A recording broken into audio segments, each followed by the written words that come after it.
5% कर दिया, यानी 44 लाख करोड़ का यदि बजट है भाई, पहले तो बजट ही इतना नहीं होता था, अब इनको फिर कहें तो देखो जी हमने 5 गुना कर दिया, तो 5 गुना वाली कहानी में बजट का परसेंटेज डाउन और उधर फाइनेंस वाला जोड़ देना और इधर ये दूसरा जोड़ देना, तो किसान के खाते में जा रहे हैं।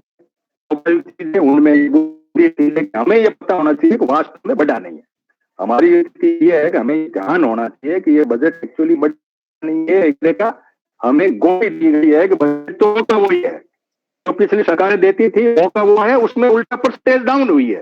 पहले वाली 4 के आसपास देती थी, तब 2.78 के आसपास दे देते हैं ये।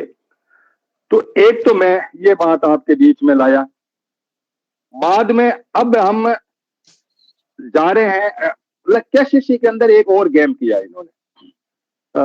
अब पवार साहब आपका माइक खुला। केसीसी में इन्होंने ये गेम किया कि केसीसी के अंदर जो 3 लाख की जो लिमिट है ना, तो पिछली सरकार की तो 3 लाख की लिमिट ये थी कि सबके ऊपर ही वो 3% सबवेशन मिलता था, पूरा का पूरा 3 लाख तक मिलता था। इन्होंने इसके 2 टुकड़े कर दिए, एक तो केसीसी टाइप कर दिया और एक केसीसी पे दूसरा कोई विकास के नाम पे आप लेते हो, दीवार बनाऊंगा, ये करूंगा, ट्रैक्टर लेऊंगा, तो वो बजट ए और बी में भाग दिया। तो ए भाग के ऊपर तो ये देते हैं, तो वो लगभग 3 लाख में से मान लो आपके 1 लाख रुपए तो केसीसी के बने और 2 लाख रुपए दूसरे वाले जो विकास के नाम पे बने, तो वो 2 लाख रुपए 18% और 1 लाख रुपए और केसीसी जिसको कहते हैं उस पे जो है वो ब्याज 7% है, 7 में से यदि माइनस करते हो तो 3 माइनस होता था। अब ये इतनी जोड़े कौन देखे केसीसी के लिए? किसानों को तो इस पर ध्यान नहीं कि मेरे ए और बी 2 भाग में बंटा हुआ है क्या मैं केसीसी। ये जो भी है मनीराम जी, आप ये अपनी यूनियन के पास में इस मुद्दे उठा करके बैंक पर जाकर के केसीसी के डेटा लेकर से देती है। मेरा भाई भी मैनेजर, थोड़ा मुझे लगा वो रेट हो गया, लेने गया मेरी किसी का, तो मुझे दिया नहीं गया, सब वो तो आरबीआई से ऑर्डर होगा देंगे, आप वो हमारे इसके साथ। लेकिन आपका पता यदि कोई केसीसी है तो 2 भाग में केसीसी पहले एक भाग के 3 लाख, 3 से ऊपर है तो अलग बात है, 3 लाख तक एक ही भाग था, अब 3 भाग 2 कर दिए। आपकी जमीन के हिसाब से जितनी केसीसी बनती है, 1 बड़े 1.5 बड़े 2 है, उस पर तो वो ब्याज वो लगेगा 7% और 3 आपको देंगे। ये बाकी का ब्याज है जो 18 जो अलग अलग बैंकों का किसी का 16 तक भी है। फिर केसीसी में एक समस्या इनका इंटरलिंक को इस तरह से है कि यदि आपको मिल है ये बीमा, तो बीमा के अंदर पहले यदि कैसे उस टाइम उन्होंने वो जो पाया ना इसमें जीरा था या तो थी या क्या थी, उनको तो चेंज कर नहीं मिलता, वो बैंक यहाँ ही नहीं। इन सारी परिस्थितियों के अंदर इस तरह की व्यवस्था खड़ी है कि हमारे किसान बिल्कुल इन मामलों में न तो फसल बीमा में जागरूक है न हम कृषि जागरूक। अब आपको मैं फसल बीमा की एक कहानी दूंगा, मैं एक जनरल कहता हूँ। फसल बीमा की ट्रेनिंग से हमारे कई पार्टी मेंबर्स अपने तरीके से करते, वो कहते हैं ऐसा 5 मीटर का ये नोट जो आया है केसीसी रैंडम सिस्टम से, के अंदर कितना हुआ आप सही से करवा लो तो आपको सही हो जाए। मैं इसको गलत मानता हूं।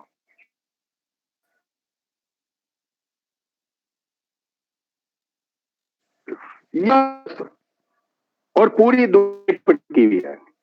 डेटा का मायने क्या है कि आप डेटा एक्सेस पब्लिकली है या किसी व्यक्ति के पास है, तो बीमा की इंश्योरेंस कंपनी की एक्ट जो है या तो है उस इंश्योरेंस कंपनी के पास में या बीमा के सरकार का कोई नुमाइंदा उसके पास, किसान पास है जो किसान की राशि करता है उसके पास में एक्सेस नहीं है। मेरा मतलब ये है कि 7 सालों के पिछली 7 साल के आपके गांव में जितना मूंग पैदा हुआ है उसके डेटा हर आदमी को गांव को पैदा होना चाहिए, तभी तो आप अपने पास क्लोज पता करोगे ज्यादा हुआ कम हुआ। आपके साथ बोल लिया कर लिया 5x5 के प्लॉट में पर हेक्टर आपके मुंह काउंटर हुए और देंगे राष्ट्रीय देंगे पिछले 7 साल में हाईएस्ट 5 साल जो भी बचेंगे उनका एवरेज लेंगे तो मान लो वो एवरेज आया 10,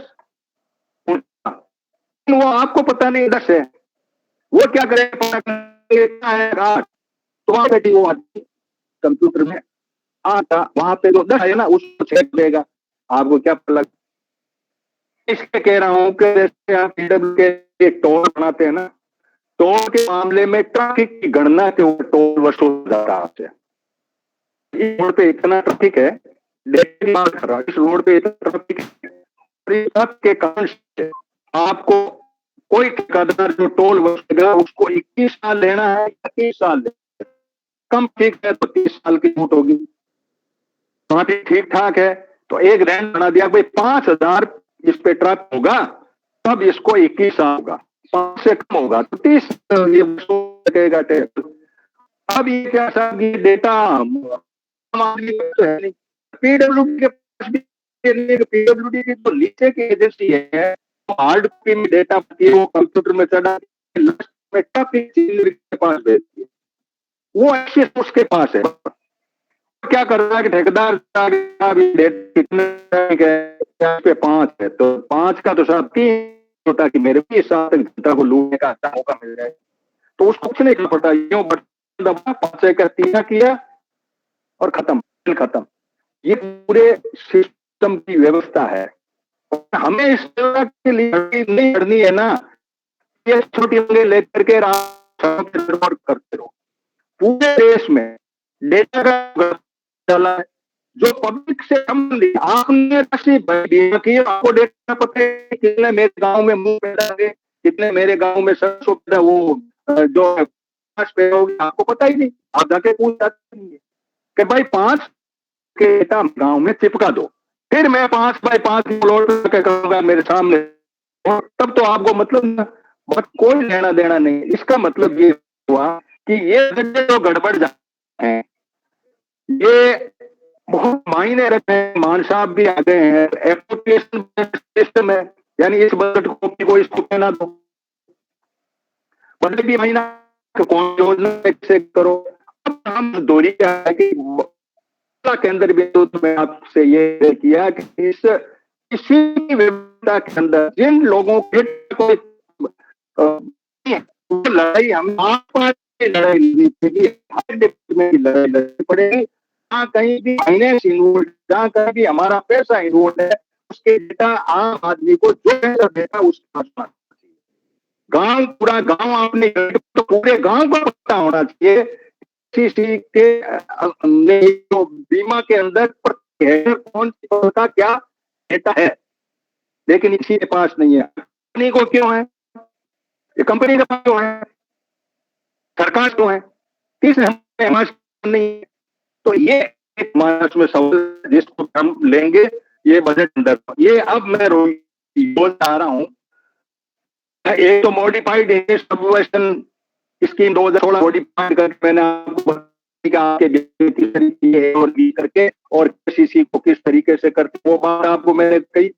एक बात मैंने आपसे कही कि जो व्यवस्था है अब हम योजना पे एक पीएम के बाद मैंने बता दिया कि 50 रुपए आए, 75 रुपए चौंके तब आए, 14 करोड़ लोगों को देना दिया, धीरे धीरे इन्होंने 8.15 करोड़ लोगों को किसान मांग करके देना घटता गया। अब ये दूसरी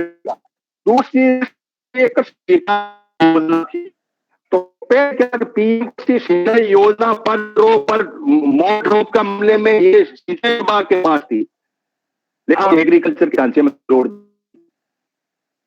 वो एग्रीकल्चर का है बड़ा पैसा 5 गुना कैसे, 5 बात को मैं राष्ट्रीय विकास योजना का भी इसमें इन्वॉल्व है, पर ड्रॉप मोर क्रॉप के नाम से आया वो इसमें है, सॉइल हेल्थ के नाम से नहीं था, लेकिन अब के नाम से भी 2016 या सॉइल हेल्थ का जो उद्घाटन हुआ प्रधानमंत्री ने किया उस योजना को बीच में बंद किया, अभी वापस शुरू किया। हेल्थ के मामले में अब शुरू किया है वापस। मैंने एग्रीकल्चर वालों से सॉइल हेल्थ के मामले में बहुत बड़ा गड़बड़ चला है।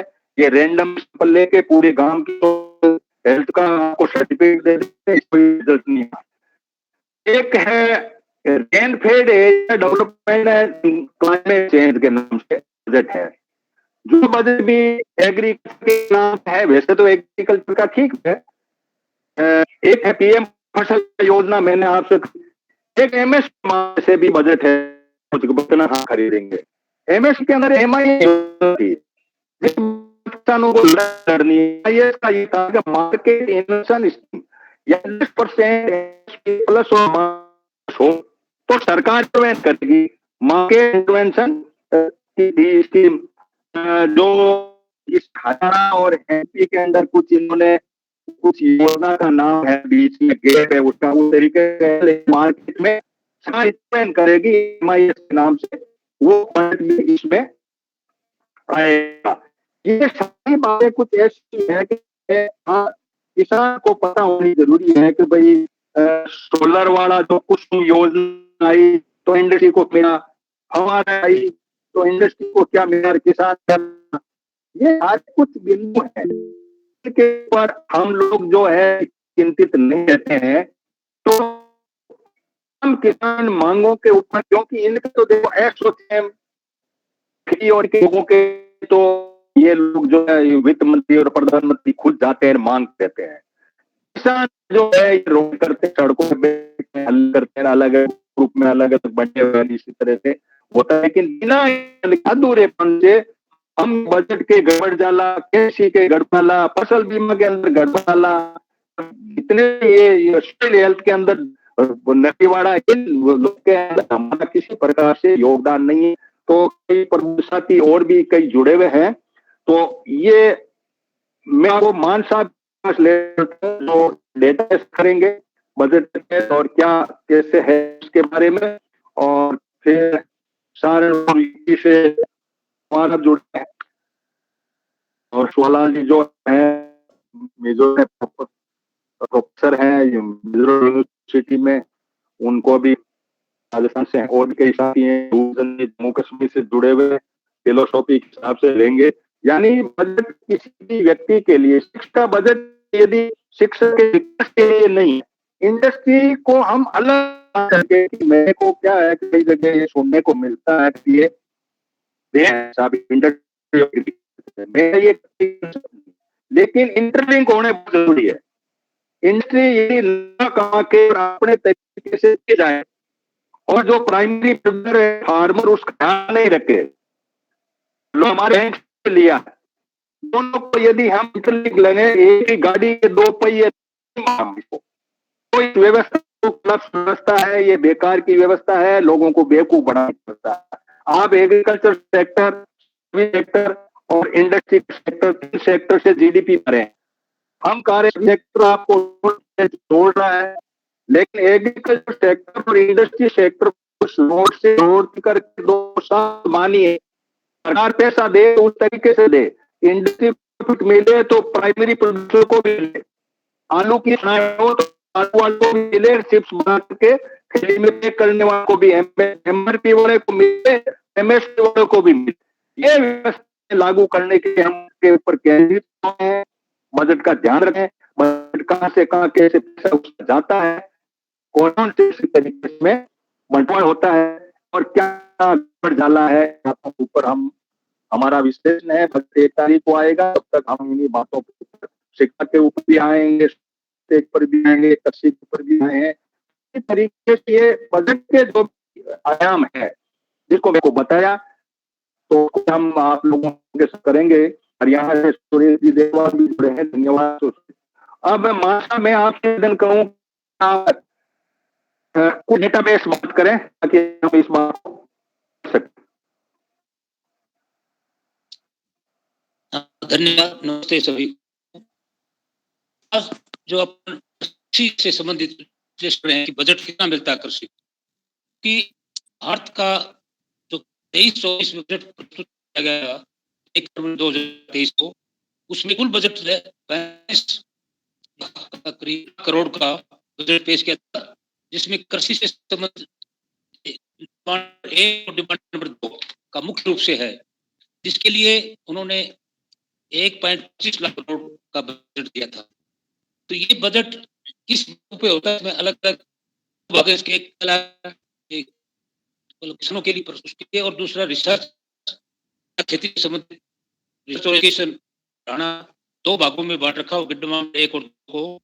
तो ये 125 1,25,36 करोड़ का जो कुल बजट है कृषि के लिए, तो किसान कल्याण हेतु उसमें क्या है, केवल इन्होंने 1.15 लाख करोड़, जो दूसरा अनुसंधान के लिए है, वो सिर्फ 9,504 करोड़ रुपए था।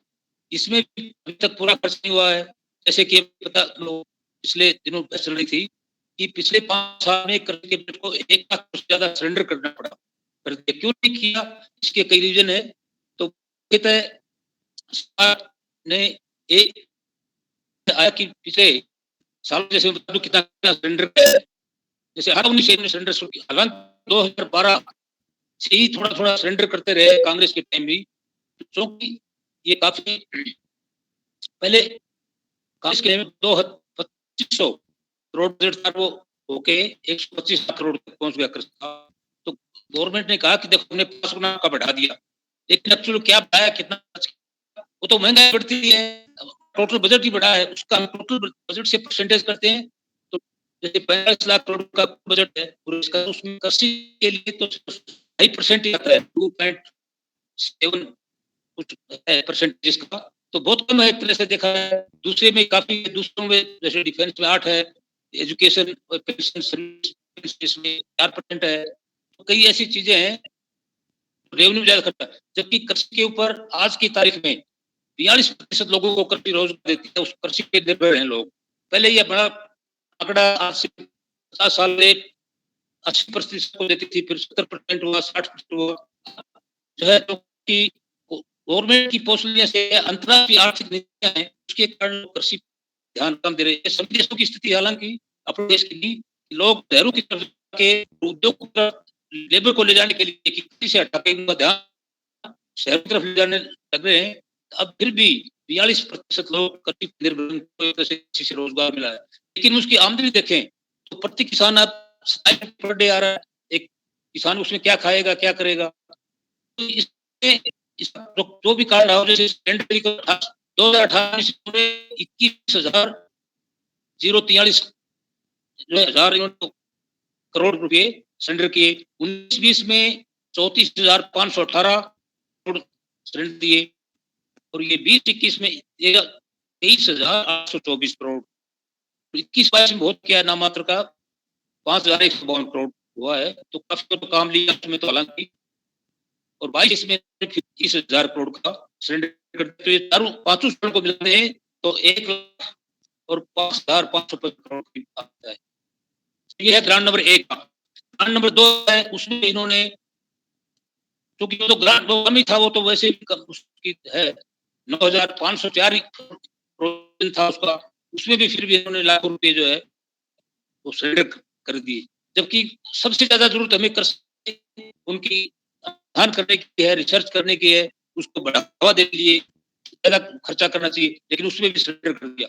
जब कुछ दिनों पहले मीटिंग हो रही थी, एक गिरिराज सिंह है पत्रकार, उन्होंने मीटिंग रखी, उसमें एमपी ये आए थे इसके बीजेपी के आलोक बख्शी, उनसे पूछा कि आप ये सरेंडर क्यों करते हो? तो कहते सरेंडर तो कर दिया होगा, क्या पता, मुझे तो वो बताएंगे जिसने सरेंडर किया उनसे जाके पूछो। मतलब सांसद को ये नहीं पता कि ये ग्रांट का कि धरती की कितनी ग्रांट थी, क्यों सरेंडर हो, क्या कारण है?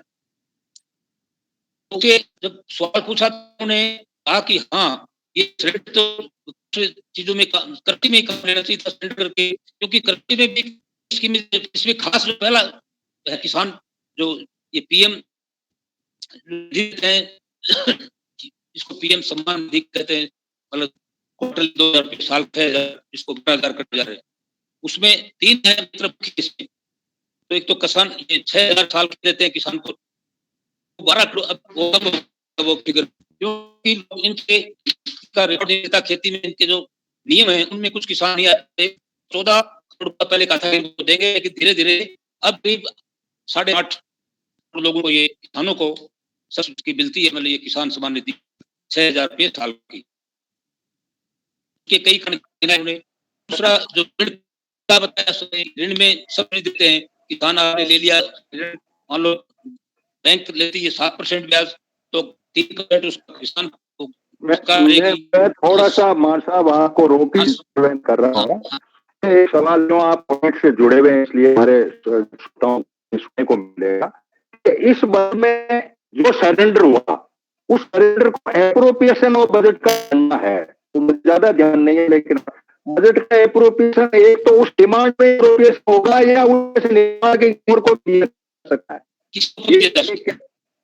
वो सरकार के कई देश मतलब कितना बचा के उन्होंने ये पढ़ रहा हाँ ना कि मार्केट इन्वेंशन जो इन्वेंशन का है उसमें -58% कम कर दी बजट।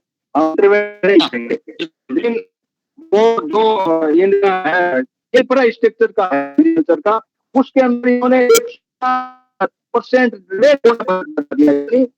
इंफ्रास्ट्रक्चर के नाम पे बना लो आपका जो गाँव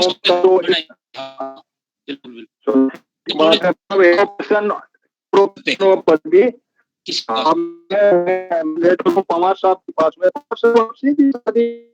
हम इस केंद्रित रखें कि ये बजट का गड़बड़ डला है, मैं आम जानकारी प्राप्त है किस तरह से रहेगी, ये पैसा मेरा है, मेरे को यहाँ ला। ये इधर उधर बजट का एलोकेशन करते हैं, बचा भी देते हैं, कम भी देते हैं, ये मत की बात हो गई।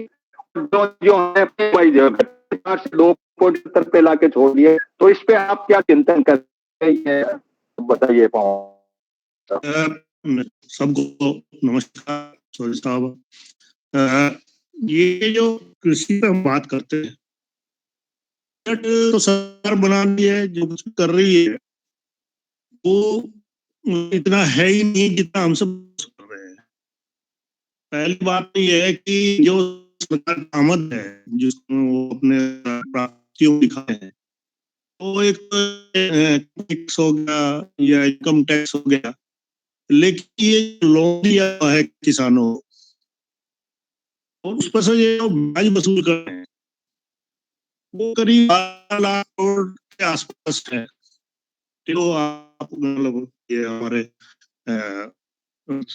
बता पाएंगे, क्योंकि वो मिलती, लेकिन ये सही है जितना के ऊपर 2.5 लाख करोड़ जैसे सारा ही बताया, सारी जोड़ जाड़ और वसूली से ब्याज के माध्यम से ही 15 लाख करोड़ कर रहे हैं। तो पहली तो बात ये आनी चाहिए कि सरकार अपना कुछ नहीं दे इसमें, और ऐसे सेक्टर नहीं है जिससे वसूली को देती है, लेकिन ऐसा एक सेक्टर है इसी से वसूली कर, तो उसकी बहुत कम हिस्सा किसानों के ऊपर किया जाता है। पहली बात यहाँ है। दूसरी बात यह है कि जैसे स्ट्रक्चर की बात करते हैं, इंफ्रास्ट्रक्चर बहुत एक जगह के लिए, मतलब जैसे के लिए एक सड़क पे सड़क बना तो उसको इंफ्रास्ट्रक्चर भी कहते हैं लोग, ज्यादा उसको गाड़ियां दौड़ रही हैं, एक एक्सप्रेसवे, दो गंगा किनारा, दो जमुना किनारा।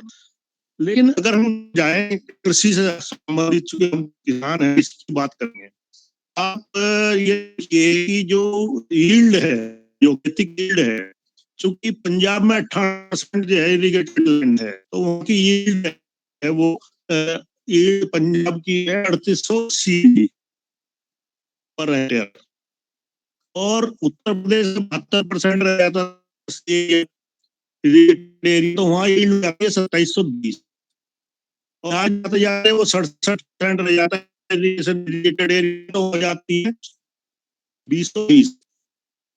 और आप मध्य प्रदेश में जाएंगे तो 40% इरिगेटेड एरिया यील्ड हो जाती है 10-20। मतलब अभी अगर आप इसको और इससे कंपेयर करें, भाई उनकी एग्रीकल्चर कैसे बढ़ी, इनडायरेक्टली किसानों को भला करना है। भाई इरिगेशन पर देखो, इरिगेशन को इन उठा करके किया, पहले सब्जेक्ट था, उठा करके स्टेट का सब्जेक्ट बन गया। मान लो उत्तराखंड में बांध ना है तो उसका फायदा उनको नहीं है, उनको तो बिजली मिली। अभी किसान का फायदा अगर उत्तर प्रदेश में है तो बांध तो उत्तराखंड में बन सकता है, उत्तराखंड में इरिगेशन इंटरेस्टिंग का। तो हमें बेसिकली जो इंफ्रास्ट्रक्चर की बात कर रहे हैं, हमें उस पर इरिगेशन का मतलब किसान का इंफ्रास्ट्रक्चर क्या बढ़ा रहे हैं पहले, मतलब इसमें अब बहुत एम्बिग्यूटी है। अभी हम मतलब और सारी बात करते हैं भाई, किसान का आप लागत की बात हो रही है वो तो है ही, सब चित्र डिस्कस करते हैं, हमेशा ही करते हैं किस तरह सरकार नियंत्रण करते हैं, लेकिन पैदावार की बात, पैदावार अगर खर्चे में, क्योंकि किसान का आप सब जानते हैं, हम सभी जानते हैं कि किसान का बहुत बड़ा हिस्सा जो है वो सिंचाई में जाता है या बीज में जाता है या फिर मजदूरी में जाता है। अभी हम उधर ध्यान दे ही नहीं रहे। समझिए कि 1969 के बाद कोई भी इरिगेशन प्रोजेक्ट नहीं बना, तो भी कहीं नहीं बढ़ाई गई, जो बढ़ चुकी है वो नदी नाल तक लास्ट में होकर के जाए और उसके बाद खत्म होगी कहानी। अभी हम गलत फहमी में कि साथ किसानों को सरकार दे रही है, ऐसा बिल्कुल नहीं है। किसान जो मतलब सरकार जो ले रही है किसानों से ही ले रही है, और एक ऐसा नहीं ले रही थोड़ा बहुत ले रही, बहुत ज्यादा ले रही है। कभी 60-70 करोड़ रुपए मतलब कांग्रेस ने खत्म माफ दिए, उसी साथ उन्होंने जो का कितना माफ किया, ये आंकड़ा तो आती है। ठीक, मैं आपको कहूंगा आपको जो पवार साहब ने उठाया है कि किसानों के मार्फत सरकार को कितनी रेवेन्यू है, किसानों के बजट तो हमने 2 का किया। यदि ये मान थोड़ा सा इसका पार्ट जोड़ और फूड प्रोसेसिंग का भी जोड़ कर हम एक डेटाबेस ऐसा है कि किसान के लिए कितना है, इंडस्ट्री के लिए कितना है। तो इंडस्ट्री हमारे कर रहे हैं, लेकिन वो इंडस्ट्री पर्टिकुलरली प्रॉफिटेबल तो ऐसा एक मैं आपको रखूंगा अब आपको ये बात उसी केंद्र बिंदु पर अपना बात केंद्रित कर रहे हैं कि जो भी किसान पे बजट खर्च हो रहा है उसकी वास्तविक स्थिति जो बहुत पैसा हम दे रहे हैं सरकार को, हम हो रहा है मुद्दा तो नहीं उठता है। दूसरा जो कुछ है वाले कुछ ले जाते हैं, कुछ नहीं है। इस तरीके से ऐसी व्यवस्थाएं आती है जिनके ये पकड़ नहीं पा रहे हैं किसान के लिए, जो सरकार बनाती है ये मुझे नहीं एक्चुअली मजदूरी हमारी सरकार बनाती है, बात थी सही है, लेकिन क्या इंडस्ट्री वाली एसएमपी ये जो सीआईआई सरकार जो बजट बनाती है किसान को, और किसान के हमारे जैसे छोटे प्लेयर को डिस्कस करते हैं, उस कोई ऐसी व्यवस्था नहीं है जिसके इन्होंने कोई पोर्टल रखा हो, जिन्होंने कोई सुझाव लेकर वो फॉर्मली अपने कुछ 5 को इकट्ठे लेते हो, तो हमें पता नहीं। तो सोनाल जी आप अपनी इतनी लें, फिर आगे सूर्य हरियाणा से भी है, मेरा मियाँ भी है, इनको लेना चाहूंगा कि पोजीशन भी है। तो सवाल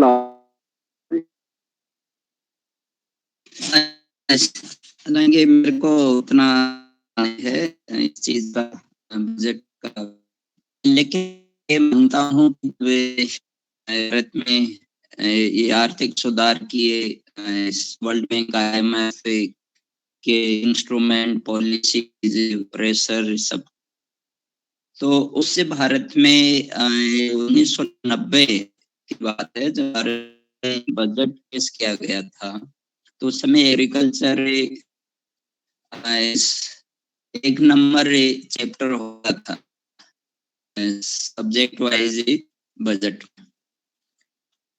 और उसके बाद में बजट में एग्रीकल्चर है वो 9वें चैप्टर आ गई, एग्रीकल्चर का बजट एक तरीके से। तो ये तो स्थिति है थ्योरेटिकली कि देश में एग्रीकल्चर प्रायोरिटी नहीं दी जा रही है।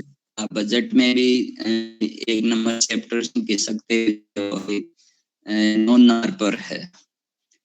दूसरा यह है कि इस एग्रीकल्चर बजट है वो बढ़ता नहीं है, कम ही होता है। वो कम होने के है, वो कैसे कैसे कम किया जाता है, कुछ तो पवार जी ने भी बता दिया, आपने भी बता दिया। कि पहला तो ये है कि एग्रीकल्चर बजट में ही रूरल डेवलपमेंट को जोड़ दिया जाता है। एग्रीकल्चर बजट में एग्रीकल्चर से जुड़ी हुई जो लाइट जो एक्टिविटीज है उनको जोड़ दिया जाता है। एग्रीकल्चर बजट में ही फर्टिलाइजर सब्सिडी को भी जोड़ा जाता है, भले ही वो फर्टिलाइजर है वो एग्रीकल्चर में पूरा नहीं आता हो, जो भी भारत सरकार इंपोर्ट करती है वो जरूर नहीं है कि पूरा एग्रीकल्चर में जाता है। भारत सरकार श्रीलंका को भी है वो फर्टिलाइजर एक्सपोर्ट करती है, नेपाल को भी करती है, और हम भी है पड़ोसी देश खासकर ये बात बहुत अहम बात कही आपने स्वालाल जी, बोलो। तो दूसरा ये है कि तो एक तो डेवलपमेंट है एग्रीकल्चर हो, जो हाँ जो फर्टिलाइजर है उसका भी, और है जो मशीनरी है उसमें भी आप देखोगे कि वो नाम तो लिया जाता है कि भारत के किसानों के लिए सरकार उसको बढ़ावा रही है एक्सपोर्ट करने के लिए। जो प्रोडक्ट है, जो एग्रीकल्चर मशीन है वो उनके नियंत्रण में जा रही है, और ये एक्सपोर्ट करने के लिए अफ्रीका के देशों में एक्सपोर्ट करने के लिए एग्रीकल्चर मशीनरी में जो भी छूट देती है, सब्सिडी दो या जो भी है, वो सिर्फ दिखाने के लिए किसानों को सहायता दी जाए, बल्कि उस सारा जो सरकार है जो पैसा खर्च करे या छूट दे रही है वो एक्सपोर्ट करने के लिए हो रहा है। तो चाहे वो केन्या में हो, घाना में हो, रवांडा में हो, नामीबिया हो, तंजानिया हो, यहाँ पर एग्रीकल्चर मशीनरी है, भारत के उद्योगपति वहाँ पर सप्लाई करें और वो फायदा ले रहे हैं। भारत सरकार जो एग्रीकल्चर के नाम में, किसानों के नाम में जो छूट दी जिसका वो डंका पीटती है, वो फायदा जा रहा है उद्योगपतियों का। चौथा पॉइंट मेरा ये है कि जैसे पवार जी ने भी बताया कि जितनी भी एग्रीकल्चर से संबंधित सब्सिडी इंश्योरेंस होता है, ये देखिए भारत से में कभी नहीं जाता है। ये इसका फायदा से सरकार की जो कॉर्पोरेट है उनको ध्यान में रख के ही ये सब्सिडी हो चाहे इंश्योरेंस हो, तो ये हो रहा है। अब सवाल ये हो रहा है कि जैसे खाद्यान्न जो उपलब्ध करवाया जा रहा है 80 करोड़ 82 करोड़ लोगों को, इसका भी जो बजट है ऐसा है वो भी एग्रीकल्चर और रूरल डेवलपमेंट से काफी निकाला गया है। ऐसा नहीं कि कोई सरकार ने अलग से इसका अलग से अलॉटमेंट किया है, ऐसा नहीं है। एग्रीकल्चर डेवलपमेंट से ही काटा गया है, और इसी को ये जो फूड ग्रेन्स के जो कर रहे हैं, फ्री में राशन जो दे रहे हैं, राशन सिस्टम उसका मेरे पास तो ये पॉइंट्स है। और एक आखिरी पॉइंट से ये भी है कि देखिए इंटरनेशनल जो कम्युनिटी है जो एग्रीकल्चर इसको एक तरीके से कॉर्पोरेट के नियंत्रण में है, वही मॉडल भारत में लागू हो चुका है कि एग्रीकल्चर को कॉर्पोरेट के अंडर में लिया जाए, और ये बड़ी तेजी से हो रहा है। आखिरी पॉइंट बता के मैं रखूंगा कि देखिए आने अगले साल मुझे अभी पिछले साल बजट में एक ये बोला था कि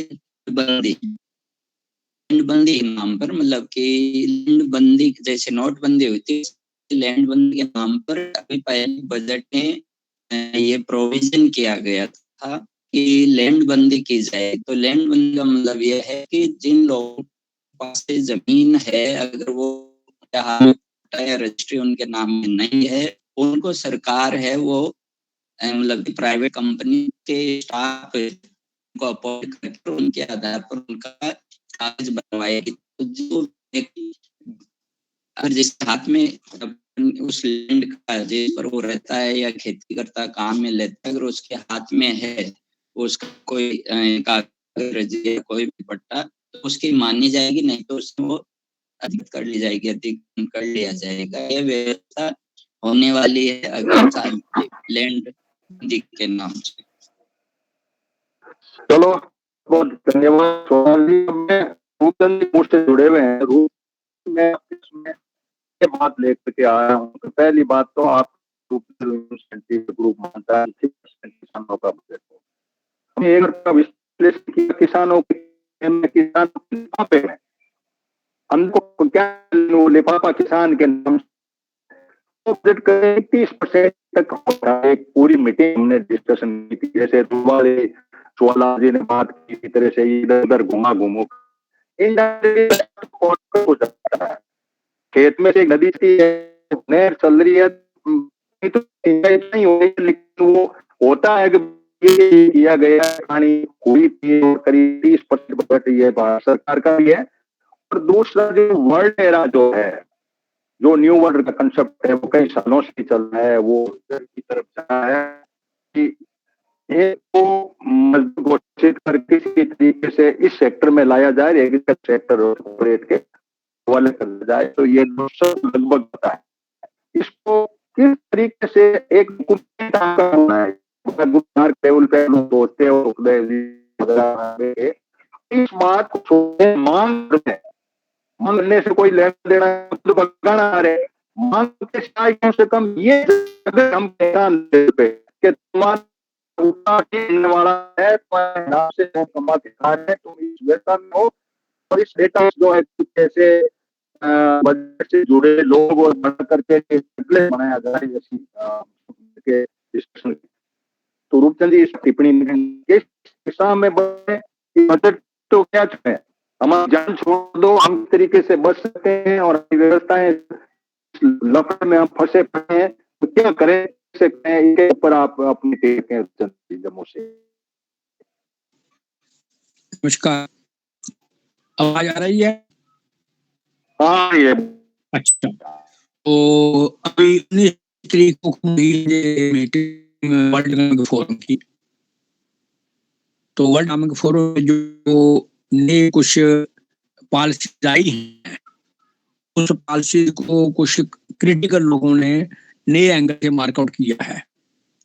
इंडिया की बात ले लें कि 2000 जहाँ पर 9 खरब थे, पिछले साल 166 थे और अब 69 खरब की भारत लगातार बढ़ रहे हैं।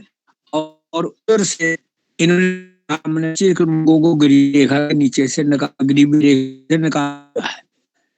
तो जब लोगों को गरीबी रेखा से निकाल दिया है, तो काशी करोड़ों से इनको आप 5 क्वेश्चन देते हो, सवाल पैदा खड़ा हो जाता है। नंबर 1 कि हम अपने भारत के अंदर चीजों को देखें और उनका ये पॉलिसी जो है, जब तक उसका विरोध ना हो तब तक सरकार उन पॉलिसी के मुताबिक चलती ही रहेंगी। क्योंकि 4% वर्ल्ड के खरबपतियों ने लिखे दिया है सरकार को कि हम पर आप लगाओ, सरकार वेल्थ टैक्स जब 74% खरबपति ये कह रहे हैं कि हमारी संपत्ति जो है लगा सकते हो 1 से 2% तक हम देने को तैयार हैं और सरकार से टैक्स लेने को तैयार नहीं है। तो उसमें एक नई रिपोर्ट जो आसाम की आई है, उसमें बताया कि उनके जो टॉप 10% है हिंदुस्तान, उनके पास है 70% है इंडिया में 74%, और जो 50 है उनके पास 3 रुपए और उनके पास है 25 रुपए। और अब नई रिपोर्ट आई है उसमें बताया कि इनके पास 50 लोग जिनके पास वो काम करके 2 रुपये बन गए हैं, इनको 20 रुपए कम हो गए हैं। और इनके पास 74% था, उनके पास 30 रुपए चले गए हैं कि 74.3% उनके पास संपत्ति बढ़ गई है। इसका मतलब ये जो पॉलिसीज है जो अगर सरकार बना रही है उस जैसे आपने कह रहे हैं कि पानी ऊपर से नीचे जाता है, ऐसे ही जो है वो नीचे चल करके ऊपर की तरफ कंसंट्रेट हो रहा है। ये पॉलिसी जब हम अवरोध नहीं करेंगे पब्लिकली, पॉलिसी में, सारी सेक्टर में, सामाजिक सेक्टर में और बिजनेस सेक्टर में, तब इसका समाधान कोई नहीं। उसमें 3 तरह पॉलिसी देते हैं कि करते हैं और सरकारें क्या करी हैं, तो फिर हमें क्या करना चाहिए। बस पहली बात ये है कि पुलिस जो है वो मजबूर कर देते हैं हर आदमी को, जैसे ने बोल के गाँव के लोगों को शहर लाओ, और शहर में अब आदमी आ जाता है तो वो जीने के लिए वो वीज लड़के ले सकता है, उसको वीज पे करना वो होता है। तो सबसे पहले जो वीज है वो उनको देते हैं कारपोरेट, ताकि उनके पास सस्ती से सस्ती लेबर मिल जाए। दूसरा वो टैक्स अवॉइड कर देते हैं। तो सरकारी एजुकेशन हो गई, हेल्थ हो गई, इस कर देते हैं ताकि बाहर कारपोरेट उनको पैसा कमा सकते हैं। और तीसरा काम जो कर देते हैं वो पर्यावरण की तबाही करके जलवायु परिवर्तन में बढ़ावा कर देते हैं। तो चौथा या काम जो कर देते हैं ये अपना होता है उसको प्रमोटर और ऐसे ही शो कर देते हैं हमें घाटा।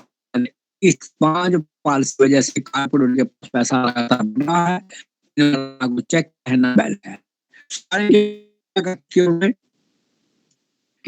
एक वेलफेयर है जो पब्लिक की वेलफेयर के लिए वो काम कर देते हैं। जैसे जो अब एग्रीकल्चर की बात, एग्रीकल्चर में वेलफेयर है उसमें एमएस के लिए पैसा रखा गया था, वो 5% कम हो गया करता उन्होंने। कहा जो वो 5% कम लोगों से एमएसपी पर खरीदेगी, इसका मतलब है किसानों को 5% जो ज्यादा ही मार देना पड़ेगा। तो सरकार धीरे धीरे इसका मतलब उसके पास पावर कम हो जाएगी और वो एमएसपी कम मिलेगी। ने किया है कि मनरेगा बजट जो है वो 10% कम कर दिया है 2014 से कंसिडर करें तो, और अभी की बात है साल में ही मनरेगा का बजट जो कम है 4% बजट था, और जितना टोटल बजट बढ़ा है और जितना उस मनरेगा आना चाहिए पिछले बजट देश के हिसाब से उसमें इनका हिस्सा में और 7.8% बजट कम दिया पिछले साल से। और इस तरीके जो है वो साल से 8% कम है। और अच्छी किस्म विकास इस जो है वो बजट कम कर दिया। तो इस तरीके से वेलफेयर फंड में एग्रीकल्चर से फंड बजट की प्रोपोर्शन में वो फंड जब कम कर देते हैं, इसका मतलब किसानों को वो वहां ले जा रहे हैं जहाँ किसान गाँव छोड़ करके जमीन छोड़ करके कंपनी को देकर के वहां पर तैयार हो जाता है आने के लिए, जहाँ पर आकर वो शहर में कारपोरेट के यहाँ जाकर इधर उनके घर में काम के करना हो। और जब न्यूट्रिशन का बजट बच्चों में कम कर देते हैं जी, और कुपोषण बढ़ जाता है, जो 40% वहां पर कम कर दिया है। तो इस तरीके से जो जितने भी वेलफेयर के फंड हैं, तीसरी बात लाइए सर, तो तीसरे मुद्दे हम क्या है शॉर्ट में करना चाहिए। हम ये करना चाहिए, एक तो हम ये डिमांड उठाइए 2014 के बाद टैक्स मोदी ने टफ कर दिया था, चाहे वो 1% ही लगता था, ये जो है इंडिया ने लगाया खरपतियों पर। पहली बात तो ये है। और जीएसटी, और जीएसटी जो 50% लोग जिनकी 3% वेल्थ है वो 64 रुपए दे रहे हैं, 64 रुपए, और जिनकी 10% के पास 4% वेल्थ है, वो 3 रुपए ये दे रहे हैं, टैक्स दे रहे हैं। इसका मतलब ये जीएसटी कम होना चाहिए, जो दिल्ली इनकम पर लगा हुआ है, चाहे चीनी पर है, टी पर है, पर है, किताबों पर है, किताबों पर टैक्स आ गया। एजुकेशन में कहीं टैक्स नहीं है वर्ल्ड में, जहां पर किताबों पर टैक्स लगा दिया गया। अगर आपने बच्चों की किताबें खरीदनी है तो आपको जीएसटी देना पड़ेगा। एजुकेशन पर टैक्स है, हेल्थ पर टैक्स है, दवाइयों पर टैक्स है। तो हर आदमी को, बच्चों को तो खाना ही है, कपड़ा दिलवाना ही है, उसमें टैक्स देना पड़ेगा, जीएसटी। वो कम करके ताकि गरीबों का लोड जो है वो कम हो जाए। दूसरा जो है कि सरकारी बजट चाहिए, चाहे वो वाटर सप्लाई हो, चाहे वो हेल्थ हो, चाहे वो एजुकेशन हो। तीसरा जो है कि लेबर की जो लेबर कोड बने हैं, लेबर की बार्गेनिंग पावर जैसे पहले हुआ करती थी, वो बिल्कुल है। ये लेबर की बार्गेनिंग पावर बढ़ेगी तो तब जाके ये शहरी मजदूर जो किसान चल करके आते हैं, जमीन के मालिक बने हुए होते हैं, और जहाँ करके खेत करके डे में कहीं और काम करते हैं, उनकी बार्गेनिंग पावर बढ़ा दिया किसी तब जाके ठीक है रूप जी। पर अगर पॉइंट हो तो पॉसिबिलिटी है कि हम लोग का माइंड को प्रोच करके इस जो ऊपर करके सरकार क्या कर रही है, कारपोरेट क्या करते हैं और हमें क्या करना चाहिए, तीनों को जोड़ करके चलना चाहिए। राजनीति में भी पार्टिसिपेट करेंगे, बोर्ड लीडर जो इनको काम करेगा, पब्लिक वेलफेयर के लिए बोलेगा, तब जाके उसके लिए ठीक है रूपचंद जी। मैं मनीराम जी आपसे कुछ टिप्पणी लेना चाहूंगा। सरकार के बस में है, जीएसटी भी सरकार के बस में है, जो सरकार देगी। हमें मांगने की हम कौन सी ऐसी व्यवस्था के शिकार हो या किसान यूनियन से जुड़ रहे हैं, तो ये मांग आएंगे ऐसी आगे रहेंगे। हमारे साथ धोखा क्या है, हम जो है ये 64% रुपए आगे गरीब, 3% है लखपति।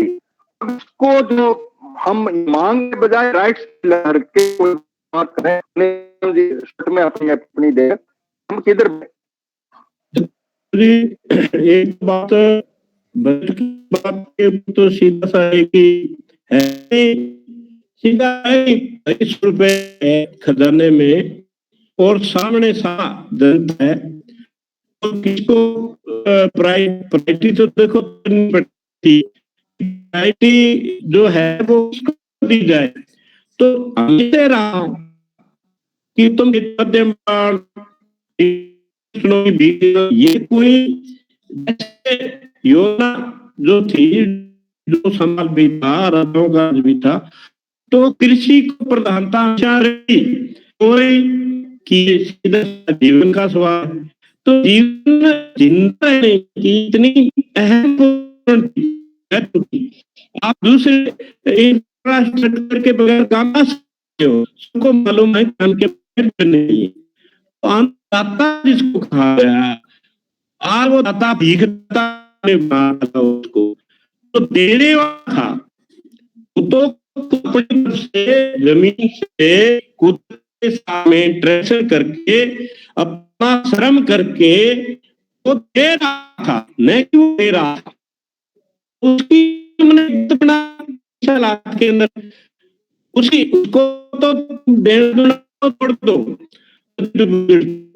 मैं तो ये कह रहा हूं कि उसको रहने दो, उसको दुरुस्त को रहने दो, तो वो जिंदा रह लेगा और दुनिया को भी जिंदा रहेगा। स्थिति में बजट की थोड़ी सी बात करूं कि 12-13 के अंदर मैंने 15-16 लगाया डिग्गी के ऊपर, उस पे आज मेरे बोर्ड पे लिखा मुझे 3 लाख की शेड्यूल दी गई, 1.5 लाख दिए गए, 4.5 लाख की थी के अंदर 3 लाख मिल रही थी। अभी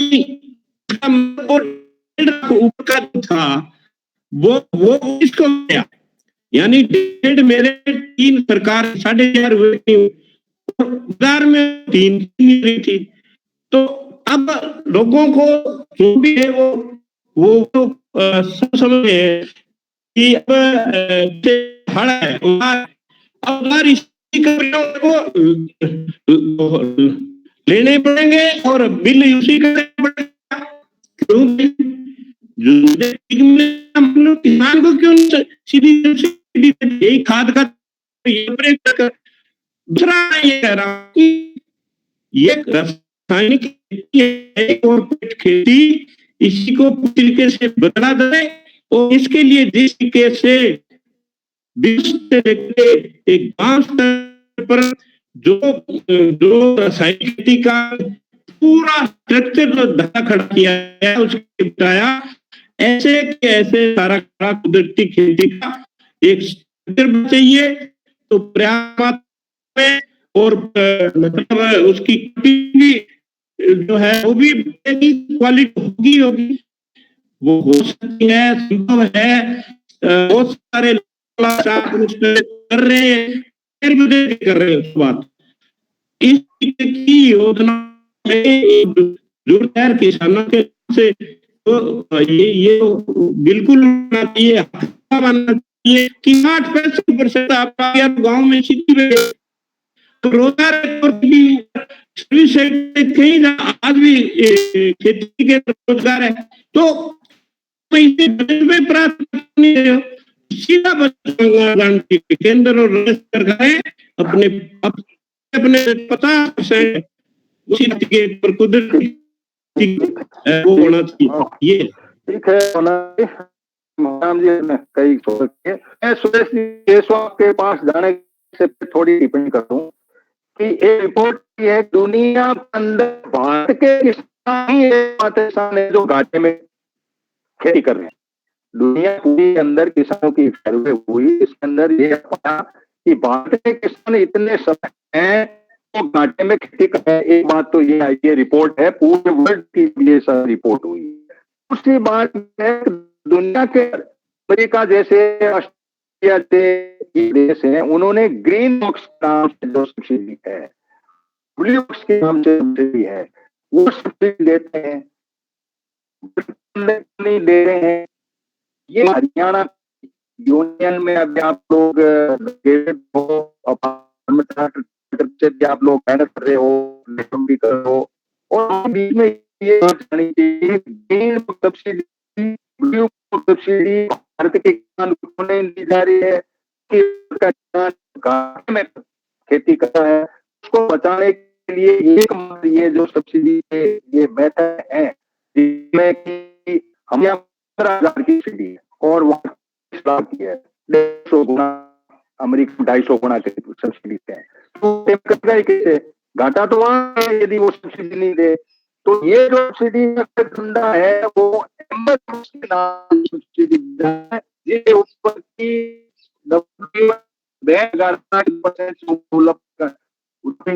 करेगी उसमें टांग अड़ा रहे हैं क्यों आ रहे हैं इनको दुनिया को बताने के लिए वोट की नाटकबाजी करने के लिए ये का है। आप ऐसा है पूरी मीटिंग में डिस्कस किया था ब्लू बॉक्स अंदर भी सिस्टम है। ब्लू बॉक्स सिस्टम ये है कि यदि आप किसी किसान को जैसे पंजाब के किसानों को ये कह रहे हैं आप गेहूं कराओगे तो सब्जी में आए कि उनको जो भरपाई आप कीजिए। हरियाणा के किसानों को भी ये आ रहे हैं तो ब्लू बॉक्स को नहीं मिल पा रही है। अब इन्हें हमारे पास बजट नहीं है तो से बंद करो इन दोनों को खोलो उनकी किसान यूनियन और किसान यूनियन करके ब्लू बॉक्स और ग्रीन बॉक्स के ऊपर अपना वहां तक कर दे क्या हमें ये नहीं चाहिए से जो दे अमेरिका वो दे दो और ब्लू बॉक्स के नाम से आप डाइवर्सिफिकेशन आ रहे हो डाइवर्सिफिकेशन का ये आप पानी ज्यादा शो है करते हो चाहे वो बदला तो हमारा ये फिनिश कर आपने करा तो बात क्या अपनी टिप्पणी भी देंगे कि इस तरह के गड़बड़े में हम कैसे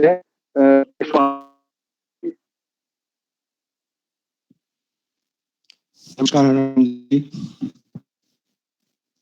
नमस्कार जी चलो, पहले बात आप करा के प्लेलिस्ट को मैं दिल से सैल्यूट करता हूँ। और इतना सब उठाते हैं हर वीक और बहुत ही सेंसिटिव मुद्दे बहुत अच्छे जो है ना के वक्ता दें। ये गड़बड़ी है कि हम फिर वो आंख में उड़ जाते हैं, वो पीछे वाले आंकड़े आगे, ये आंकड़े वो आगे, ये आंकड़े आंकड़े आगे, आंकड़ों में रहेंगे, आंकड़ों में निकलना पड़ेगा। अभी 1 तारीख को बजट पेश कर रहे हैं, बजट पर बात कर रहे हो आप, तो उससे पहले एक आर्थिक सर्वे करवाते हैं। पहली बात तो आप बता दूं, आपकी कृषि का कोई ऐसा संस्थान नहीं है जिससे आर्थिक सर्वे करे या उसकी सुने। बेशक सेक्टर का भी है, इंडस्ट्री सेक्टर का भी है, लेकिन कृषि सेक्टर का ऐसा कोई भी संस्थान नहीं है जिसके पास जाके आर्थिक सर्वे करें और उनकी प्रॉब्लम सुने, उन समस्याएं सुने नहीं। ये अपनी तरफ से अपना आंकड़ा पेश कर देते हैं हर बार, और अब की बार भी यही करेंगे। जैसे पिछले वक्ताओं ने बहुत अच्छे आंकड़े पेश किए, इतना लैप्स होगा, इतना हमारा कंट्रीब्यूशन है, इतना हमारा बहुत पता है, कृषि कंट्रीब्यूशन बहुत है, लोगों को खाना खाना पड़ेगा। लेकिन सर आपको आंकड़ों में उड़ जा रहे हैं, उड़ जाते हैं, उड़ जाते ही रहेंगे। वो बता दीजिए, हमने बताया हमारे संस्था किसान चैम्बर ऑफ कॉमर्स, हमने बहुत कोशिश करी, हमारे पास लेटर भी आए कि आप हमें इसमें सर्वे बताओ, लेकिन हमें हमेशा नेगेटिव लग रहे हैं, हमें नेगेटिव कर दिया जाता है, कौन पूछता, क्योंकि हमारा कोई वाली बात हम बताते हैं में ये करो वो करो, ऐसा वैसा करो नहीं, हमारे लेटर जाते हैं वो वहीं डंप होके रहते हैं। तो एक सर मैं चाहूंगा कि आरों का खेल इससे कैसे न कैसे निकलने की कोशिश करो, आराम देखते ही है। दूसरा बात भी, कृषि बजट आ गया तो मीडिएटर जो होना उनकी चांदी होगी। जैसे थोड़ा एग्जांपल अपने ऊपर देता हूँ, मैं आंकड़े बात बहुत कम लूंगा और प्रैक्टिकली ज्यादा करूंगा, 2 चार मिनट लूंगा आपने, प्रैक्टिकली ज्यादा करूंगा। मैं अपने से लेता हूँ, मैं अपने खेत में हरियाणा रोहतक में 1 एकड़ में पोली हाउस लगवाया, नेट हाउस, जो जिसकी गवर्नमेंट सब्सिडी दे रही है, 65 गवर्नमेंट दे रही है और 30% फार्मर दे रहा है।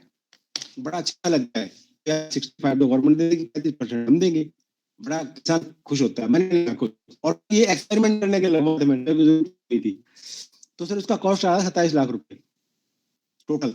27 में से 10-11 तो फार्मर देने पड़ते हैं और बाकी वो लगाता है, गवर्नमेंट लगाती है।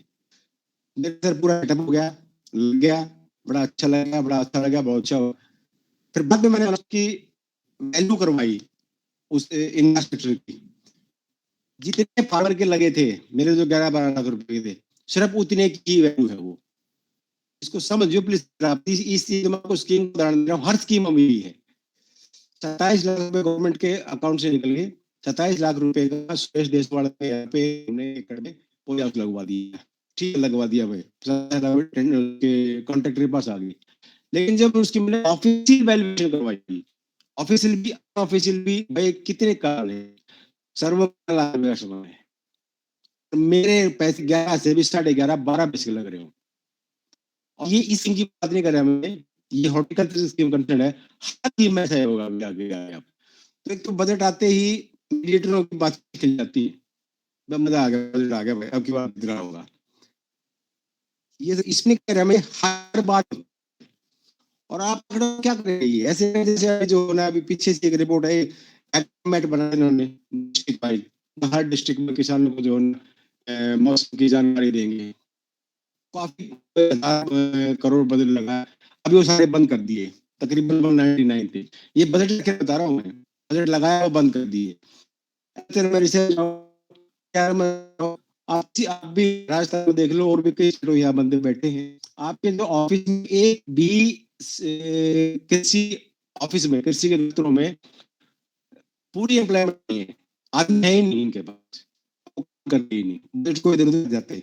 ये सिर्फ काम से हुआ, तो इससे कैसे कैसे आंकड़ों से कैसे निकले और उससे कैसे आए हमें, पॉलिसी के लिए आप लड़ना पड़ेगा, वो आपके लड़ने वाला स्टेज नहीं है।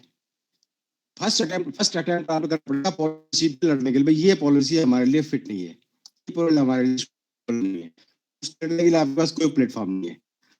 इंडस्ट्री में भी है, सर्विस में भी है, सब में है, लेकिन हमारे पास नहीं है। ठीक है, हमारे कुछ किसान संगठन से रोड में बैठते हैं, बहुत शोर शराबा कर, लेकिन रिजल्ट जीरो है। आप इसे जाके देख लीजिए, थोड़ी बात मेरी मैं बहुत दुखी हूँ, बहुत मेहनत करते हैं हम, लेकिन नहीं बात बनती। अब जो किसान सम्मान निधि को ले लो, अब मैं बताता हूँ 2000, अब की बारी है वोट के लिए क्या करेंगे, वुमेन की 4000 रुपये सब्सिडी कर रहे हैं 2 की जगह, वुमेन्स की। अभी उस बच्चे को इधर गाल मतलब क्या करेंगे, मैं बिल्कुल ही मैं दिमाग का बात आती है, बस डाटा क्या करेंगे, उसको कर देंगे। तो सर ये जो ना ऐसे आपने कहा, आपने किया था कि आप हमारा रेवेन्यू क्या हमारा हिस्सा है, कंट्रीब्यूशन है। सर हमारा कंट्रीब्यूशन है 20 से 25% एग्रीकल्चर का, लेकिन आप जीडीपी में आते हैं तो आपको कहीं कुछ नहीं बढ़े। तो कहने वाले ऑटो में घूमते रहोगे और ऑटो में आपको जा रखेंगे। जैसे भी एक रिपोर्ट आई थी एफआई की, ओके ये आम गरीब की खाई कम होगी, 20% छोटे लोग बड़े लोग बन गए। उस रिपोर्ट कहती है और 8 वर्षों में 30% करदाता निम्न से उच्च वर्ग में आ गए। पता नहीं रिपोर्ट कहां से लेते क्या करते भगवान जाने। यानी देश में कुछ खराब है भाई, बहुत अच्छा होता है। लेकिन उसी के बरगे संसद में ये बताया, उसी के उस रिपोर्ट के बताऊंगा, संसद में एक आंकड़ा पेश कि एमएसएमई के सेक्टर के 25,000 यूनिट्स बंद होगी, जो लगभग आज 2023 में बंद हुई है। ये सीएमएसई आंकड़े बता रहे हैं सर, जिसमें सीएमएसई का आंकड़ा एक और बताता है, वो जिसमें 12 लाख रोजगार घटे और 25 लाख रोजगार बढ़े। वैसे ही जैसे कि हर साल काम करने के आयु 15 से ऊपर 1.60 करोड़ लोग जुड़ जाते हैं। बेरोजगारी की दर वहीं बनी रही। एक आंकड़े आर्थिक खतरे के संकेत हैं। आंकड़े इन आंकड़ों में रहते हैं, हम भी अब भी और बड़े बड़े ठीक जहाँ पे फिर क्या कहती है सर, सरकार के हिम्मती चाहते हैं कि 2 पहिया वाहन खरीदने से कमी नहीं है। वो ये कह रहे हैं कि ये तो कार खरीदी ज्यादा खरीदी, तो इसलिए लोगों को लगता है कुछ हरा भरा है। अगर पिज्जा खाने वाले बड़े हैं तो उसमें देश की समग्र खुशहाली मानना भारी है। जिस देश में 45-50 करोड़ की आयु के लोग कम मजदूर वाले क्षेत्र में हैं, ये सब कुछ दर्शाना नहीं कर सकता। तो कहने का मतलब ये कि मैं आपकी को समझ गया देश जी। आपको थोड़ी सी रोशन जी अपने रिपोर्ट आई कि 35 लाख लोगों को गद्दी से बाहर निकाला। कल मैंने एक भी बना डेड में उस था मैं, और मैंने इसमें रिपोर्ट किया। बेसिकली क्या हो है दुनिया के अंदर, सरकार ये कह रही है कि ग्लोबल हंगर इंडेक्स में यदि 111 है 125 में कोई नहीं, ये बकवास है। ये जो उनके विरुद्ध की है बकवास है। इन्होंने क्या 12 पैरामीटर, 3 पैरामीटर तो लिए इन्होंने लिए स्वास्थ्य के ऊपर, 2 पैरामीटर लिए के ऊपर, 7 पैरामीटर लिए लिविंग के लिए, आपकी जीने के अंदर जो है वो जीने के अंदर इन्होंने आपको स्वास्थ्य वो तो इनके घर के में मिला दिए, और शिक्षा की मिला दी, कितने छोटे कितने स्वास्थ्य बच्चे हुए वो निर्देश कर दिया है गड़बड़ खुदा। साथ में ना 7 खाता खोल गया 1 करोड़ का। अब 10 करोड़ लोगों के जमा नहीं हुआ, हमें उज्ज्वला योजना अब दे दिया, लेने के लिए सफल हो गए, जन खा गया, सब कुछ बंदे हो गए, आप तो गरीबी से बाहर निकल गए। 10 करोड़ नहीं है वो जो 40 पहले उसमें गड़बड़ डाल रही है, वो सिर्फ उनके अमित शाह के लड़के के जुड़े हुए उसमें। फिर बाद ये आप अनाज इसका भी नहीं है नाम जो है 81.3 की डेटा बताता हूँ, 18.3 करोड़ को ये 5 किलो करा रहे हैं।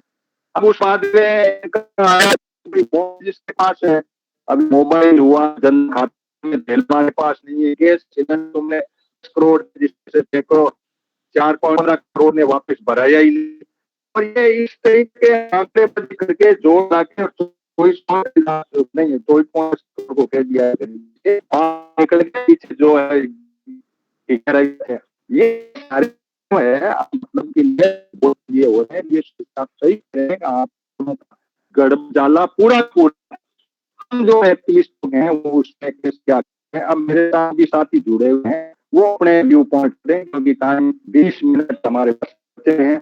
जो आरोचन संक्षेप में आता है तो दूसरा आपकी बात में क्या कर रहा हूँ कि 2012 के बाद इनके पास आंकड़े नहीं है और लेटेस्ट आंकड़े इनके पास 16, उसके बाद तो कोई इन्होंने सर्वे करवाया है, सेंसस हुआ है, और जो अंदर के जो 12 के आंकड़े लेकर या 16-17 के आंकड़े लेकर के अपना किसानों की आत्महत्या के और इन्होंने बनाया सफाई के नाम से बनाया के बीच में, वो पूरा मेरे ग्लोबल यूनिटी चैनल पे हमने पूरी एक मीटिंग ली थी। इस तरीके का इनके बहुत बड़ा फोकस बन गया का जो है वो, जबकि पास आ रहा कोई नहीं तो उन्होंने कैसे करता ये ये देश भारत यहाँ बिल्कुल चली। इसके के साथियों को लोग आप जुड़े हैं के साथ में। सुनील भाई आप कुछ अपने को सुना चाहें में?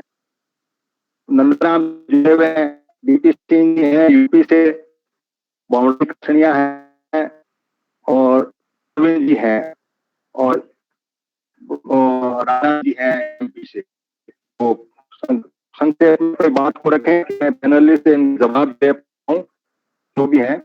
सुनील आप अपना माइक खोल के कहना चाहें, परिचय दे रहे, फटाक अपनी बात को रख दें। चलो आगे फिर मैं कुछ आप कहना चाहें, अपना माइक खोल कर अपनी बात को रखें।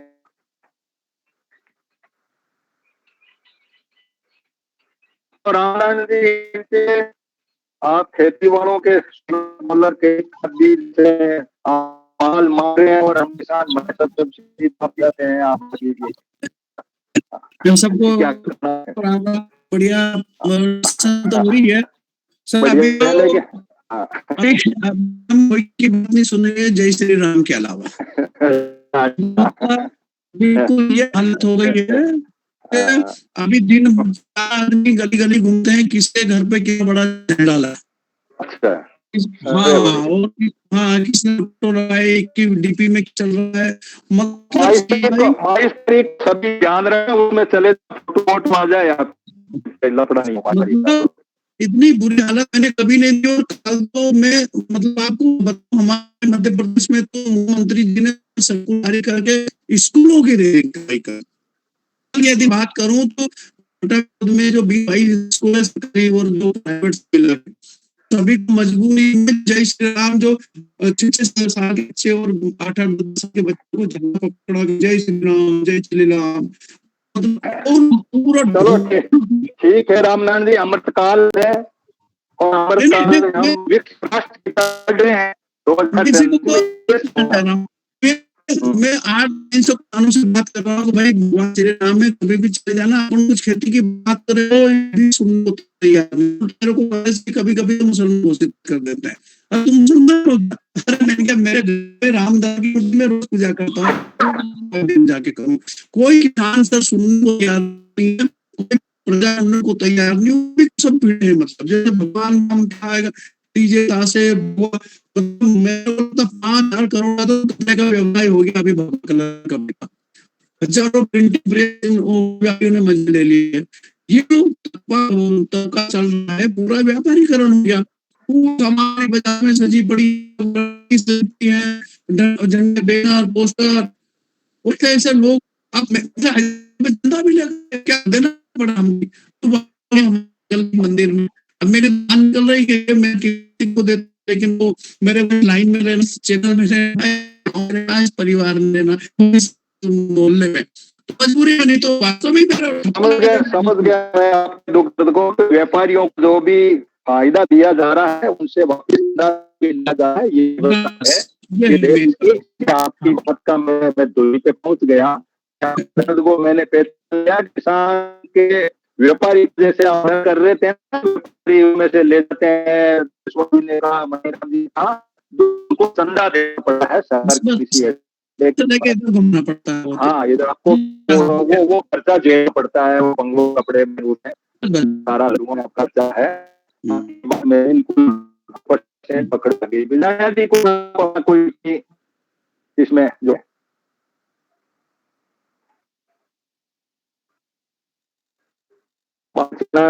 ये फेसबुक पे काफी देख लेते हैं उल्टा। आज में आप संघर्ष कर रहे हैं, रियल किसान आप क्या नाम है बताइए? राम राम सा मेरा से बीमा छोड़ सही है भाई। बीमा हमें पता है कि बीमा कभी भी लाभ वस्तु नहीं हो सकती। एक व्यक्ति को हानि है तो उसका जो हानि सब बीमा है वो उसकी हानि उठाएंगे। तो अब जब ये फसल बीमा मान लो कि 6 जिलों है और में अकाल पड़ गया तो कंपनी सभी किसानों को किस प्रकार इंसेंटिव दे पाएगी? ये फसल बीमा को लग रहा है पूरा ये यदि तो मोदी कंपनी को ले लेते। गुजरात नहीं है, गुजरात में फसल बीमा नहीं है, पंजाब में नहीं, या तो बंद करवा दो। तो ये तो ये प्लेटफॉर्म इसलिए है कि हम किसी मांग को करें तो 100 साल के बिना देश ने कहा ये गड़बड़ जाना पूरे का पूरा साहब ने भी गए इस बीच भी अपनी जगह है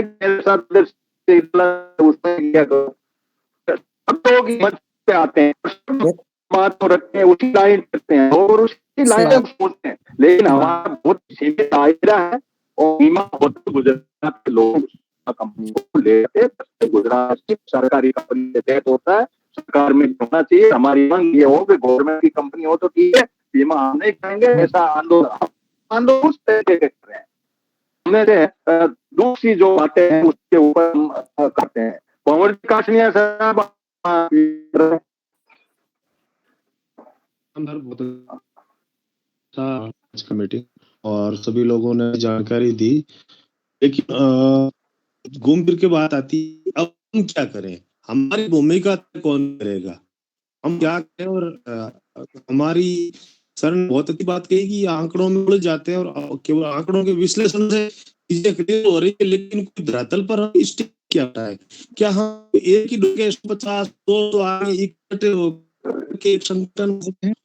नहीं तो कभी मुझे ऐसा लग रहा है कि जानबूझ करके बिना बेवजह कोई लोगों के भूखमरी की स्थितियां पैदा हो जाएगी और अंदर कई खतरा महसूस होता है हमें तो हमें तो आदेश दे आप ये काम करो भैया, तो हम काम करेंगे आपके साथ मिलकर सर। तो चलो सोनल जी, मैं आपके पास में फिर आना चाहूंगा। चलो जी को ले अभी मैं सोनल जी से इन्होंने जो लैंड वाली टिप्पणी कही और स्थिति में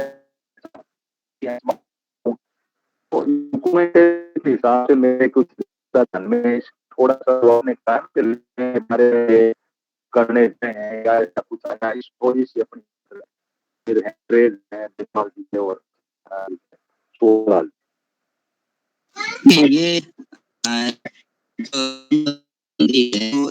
लेता है कि इस गांव में खासकर देखने की रहती है, कम्युनिटी रहती है, उनके पास से ऑफिशियल पेपर रिकॉर्ड डॉक्यूमेंट नहीं रहते। पीडी से पीडी मतलब वही ट्रांसफर होता था खाली नाम, एक तरीके से ये नाम है मेरे दादा की मेरे हिस्से में थे। तो इसको लैंड बंदी 2022 के बजट में 3,000 करोड़ इस पर रखा है और इस तरीके से जो सरकार ने 3,000 करोड़ रुपए रखा है वो एक तरीके से डिजिटलाइजेशन ऑफ लैंड और प्रॉपर्टी होल्डिंग के नाम रखा था 2022 के में पढ़ा था इसको पूरा डिटेल।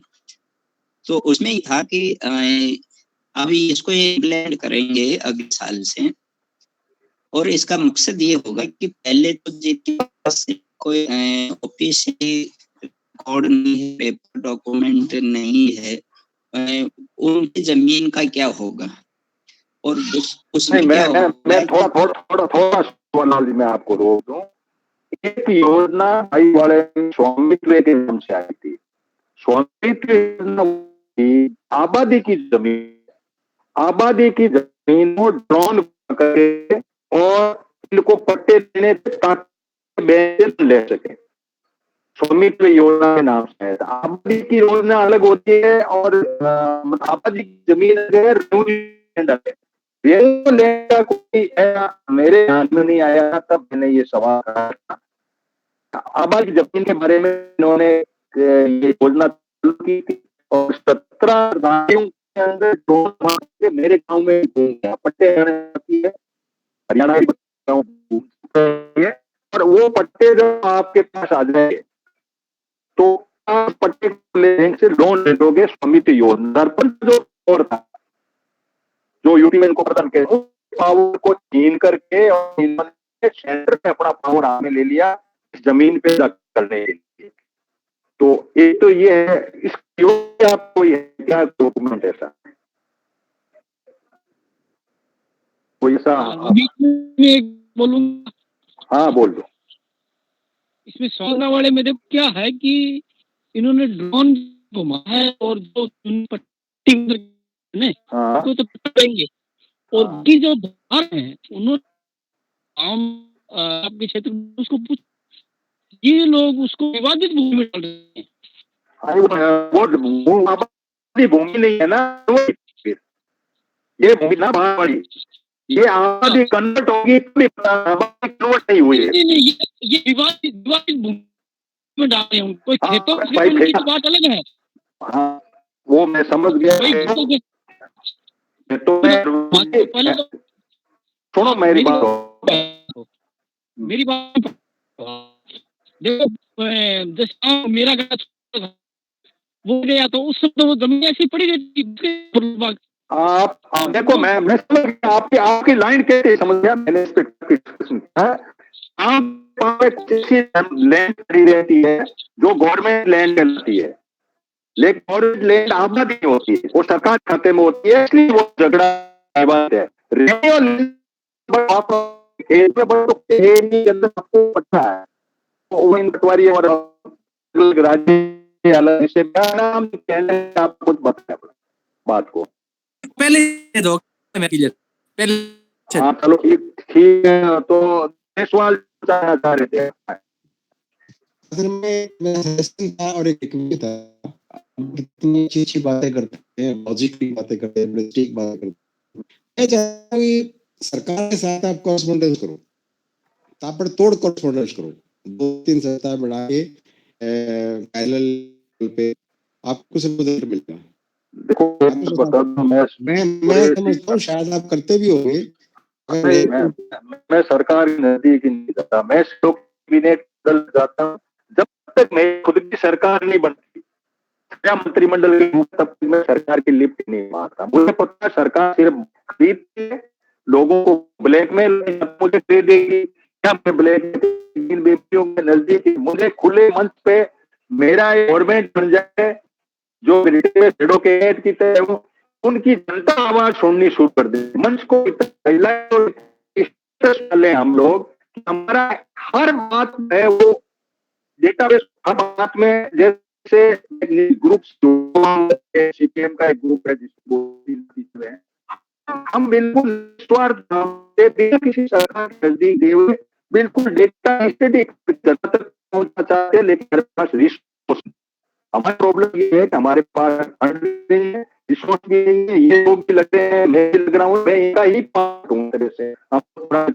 हम लोग है और करीब भर में है, नेपाल से है, श्रीलंका है, बांग्लादेश से है, पाकिस्तान से, इस जगह से के अंदर एक ग्रुप मॉडल होता है। सर ग्रुप का मॉडल है, इससे कोई ग्रुप है, जब कोई आदर्श डालता है तो गलत होता है। सरकार कॉरेस्पॉन्डेंस करता ही नहीं, वो ऐसा करता है। हम इशारा करना चाहते हैं, हम ये बात बताना चाहते हैं हम कौन है। वो तब होता है कि हम वोट के ऊपर हो जाए या हम वक्त के ऊपर कब्जा हो जाए, और तब होता है जन जाके हम लोगों को जगह पाए। अब जब हमारा जान ही नहीं है तो हम भटक लेते हैं। तो हमको ऐसे एक्टिविस्ट लोगों के साथ में जुड़ करके इस तरीके से गुण बनाकर उन्हें कुछ काम करना पड़ेगा। आज आपसे इसका मौन भागवत तो सिरसारा करता है, हमारा क्या औकात नहीं है क्या, हम इतने किसान हैं, इतना कुछ। अब ये लोगों को क्या है कि बैठ बैठ बात करते हैं जांच इतना, ये तो कांग्रेस है। जो शेडो क्या करेगी, शेडो क्या करेगी, जो गवर्नमेंट होगी ठीक तो प्रश्न करेगी, तो ये लिखेगी तो बीवी माइंड आदमी हो जाए तो इन बात करता है। बात हमने करती, हमारे अपने विजय हैं, अपना एक तरीका है कहने का। अब उसके बाद हम सुनते हैं ना आपकी बात, यहाँ लोगों को जोड़ने की सब खुला, इसलिए मैं पूरा रेल के बारे में 25,000 फोन को मैंने सब कहा भैया आई है अपनी बात, जो भी आया है वो है सरकार बहुत बड़ी बला है, और कहीं मां को तैयार नहीं होती सरकार। जैसा रूप सरकार काम है और काम है, दोनों में मिलेंगे और हम वोट ठक करके हम इस माइंडसेट को, हाँ ये है हम डायरेक्ट फाइट कर सकते और नहीं, हमें बिल्कुल ऐसा मुझे ना टाइप कुछ बन जाए ना, बीच में कुछ ऐसे लोग हो जाए जो कहते लोग कुछ हो जाएंगे, बड़े यूनिक लोग हैं ये, और बड़ा उसमें दो है क्या। अब जान हम लाने आ रहे हैं, हमारे पास में सोर्स नहीं है, हम इस बात को मेरा मतलब यही चीज है, आपका मिलेगी इस चीज आप नहीं। सरकार तो लिफ्ट मारेगी, हमारे पास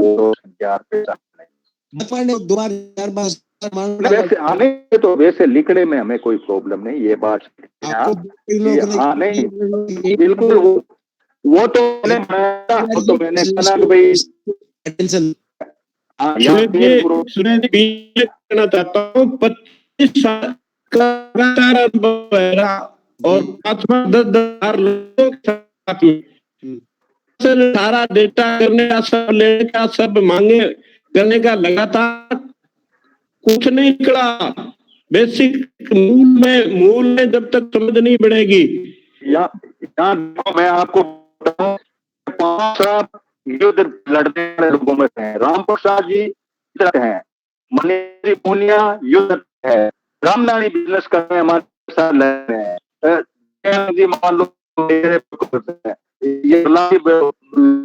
डीपी सिंह पंचायतों की युद्ध है, काशनिया एनर्जेटिक है, और अभी युद्ध करके मैदान में हटे ही इंटरनेशनल लेवल उनका टीम है।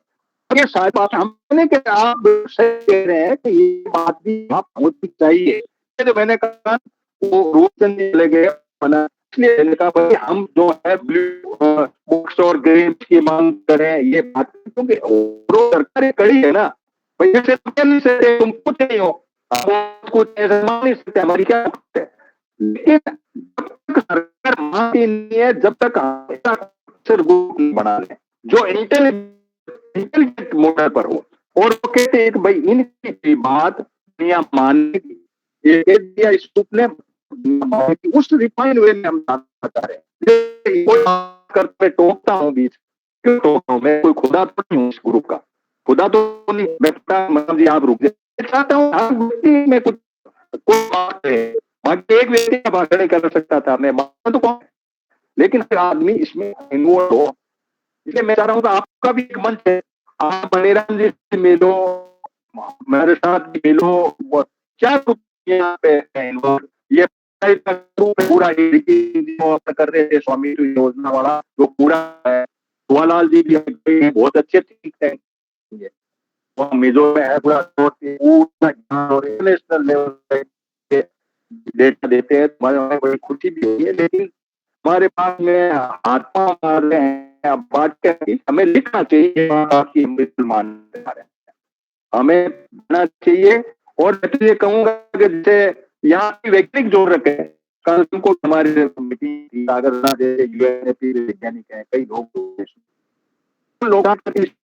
आंदोलन के रूप में लेकर के ऐसा फोरम और लिखे, नहीं तो जाएगा ना, यूनाइटेड नेशन में जाए, चार्टर के पास जाए, हमारे सरकार के पास ही ले। इनके लोग तो हैं, लेकिन सुपर माइंड के लोग हैं, सीधी सोचने वाले लोग हैं, वाले लोग हैं, राजनीति के शौकीन लोग नहीं है, तरीके चाहते हैं, उनके पास डेटा भी है, वैज्ञानिक हैं, थिंक टैंक हैं। अब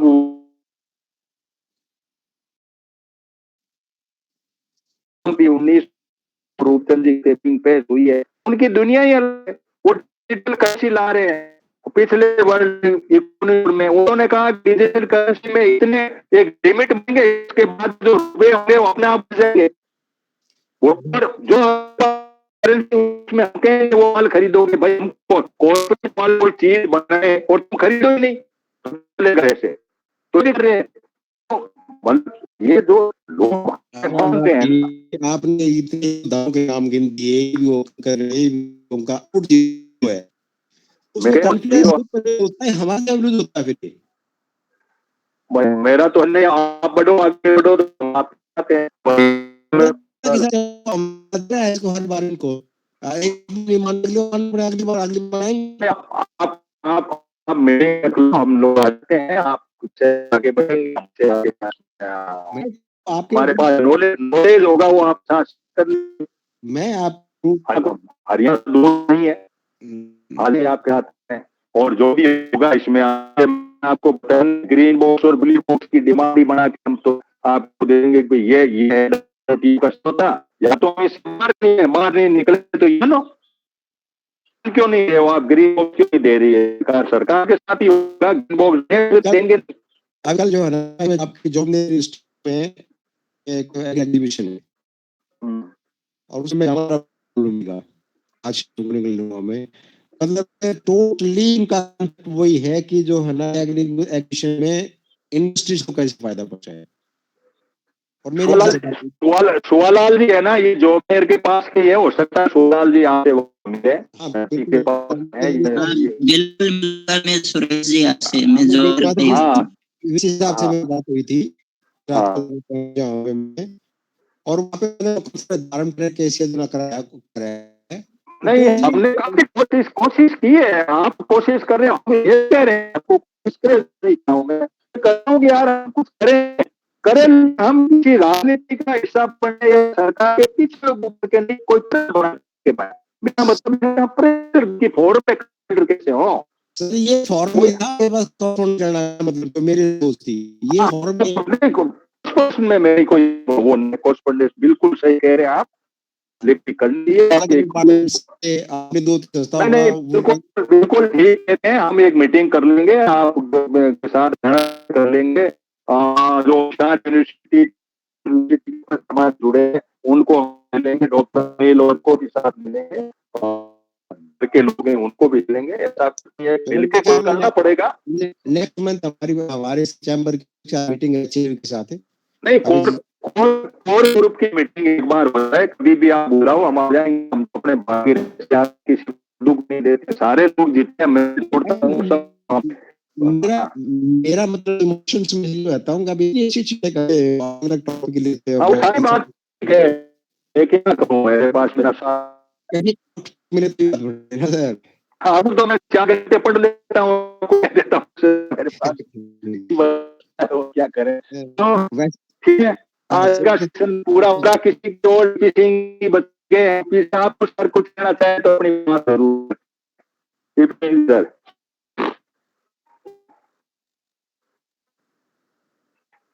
सेशन हो रहा है वैसे कहीं हैं, तो देवाश्री आपने किया, जोश दिया इस बात के लिए, तो हम कोशिश करेंगे हम कुछ करें। ओके थैंक यू सर, आप 2 मिनट